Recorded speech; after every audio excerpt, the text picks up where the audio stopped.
Thousands of people walk the trails of Calderglen every year, unaware that hidden away a few hundred metres into the woodland either side are tiny traces of early iron mining. All the ingredients used to power the Industrial Revolution were mined here and used to experiment. So to make iron or steel, the first thing we're going to need is some iron ore, and we can get that here.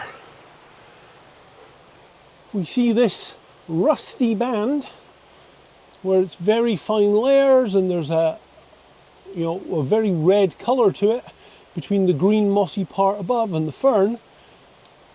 This is something called clay band ironstone, and it was mined here on a small scale, and in fact all the way through the gorge there's a seam of it, seems to be about 30 centimetres high, where it's been hacked away at the surface for small scale extraction. There are two kinds of ironstone. There's clay band, and then there's a kind that has lots of embedded coal in it, and that's even better because that's easier, that creates some of its own fuel. But having mined this stone, the next thing we need is fuel in order to convert it into iron. Only a few meters away, perhaps 10 meters, we find this very, very early piece of coal mining. We can see three layers here. We can see a sedimentary layer on the top. Down on the bottom, we see these excellent hexagon shapes, which implies that this was some kind of basaltic igneous rock. But in between is this fantastic layer of carboniferous shale. And this is a deep looking adit into the hillside. About a kilometre further down the gorge, those early iron makers found the second ingredient they needed, coal. Where they may have mined some of coal as part of pulling out the mudstone and the ironstone, chances are they needed something a bit better quality. It's hard to see. This is now collapsed. But this was a coal mine. This original entrance would be a drift into the side of the cliff. That's about 1.5 meters wide by 1 meter high here. But I suspect that the ceiling has fallen in and a lot of this ground in front has fallen down. This was probably the original entrance, which would have been used probably by the farmer on this land in the late 18th century. It later became the exit from the Torrance coal mine. So the Torrance coal mine would be behind us and to the right as you see this image, and those shafts would be driven down to this coal seam, but then a tramway came out of here and ran all the way down to the nearest road about 1 mile behind me. So right now we're looking at coal mine, the second ingredient for creating iron. So let's go look for the third. Humans, of course, have been making iron and its derivative steel for thousands of years. That's why we had an Iron Age. But there was a problem. You could only make so much of it.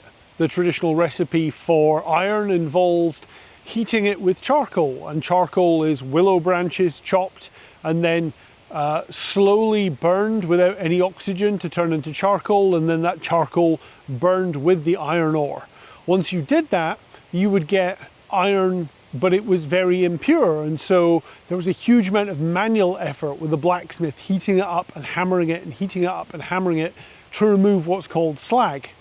So a shortage of willow, a shortage of charcoal, the cost of making them, and then the massive human effort meant that whilst iron was available, it wasn't available in the quantities that the Industrial Revolution wanted. This changed, one, when coal, or more importantly coke, coal baked in an oven to remove impurities, became the fuel. But what about the traditional hammering process?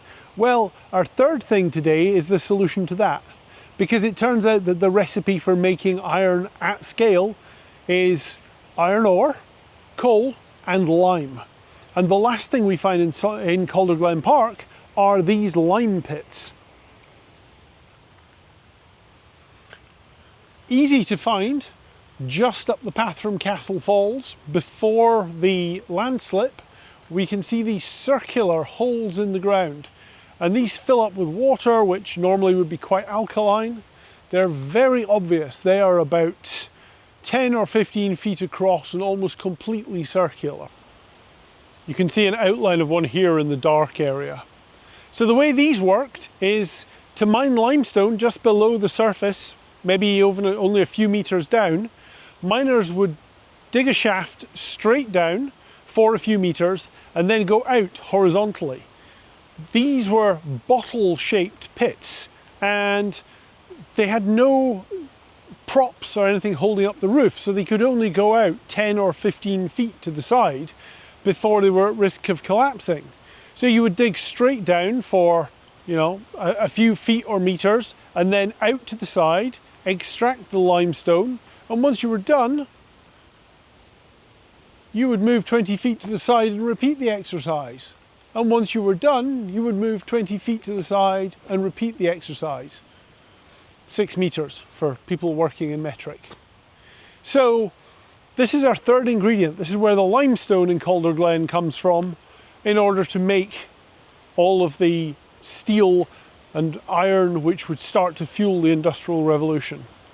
I don't believe there was a lot of large-scale industrial operation in Calderglen Park. I think it was mostly early on. It happened at the end of the 18th century, start of the 19th century, and small scale. We know that later on the Torrance mine opened for about 5 years. It was never particularly successful.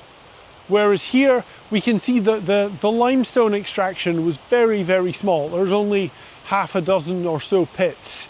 We can see, even if we assume that ironstone was extracted from the larger of the two caves, that's still not a huge amount of material. We're only talking 150, 200 tons at most, and that's assuming no wastage. So I think that's given nature a chance to very much hide these things or make them little curiosities by the roadside.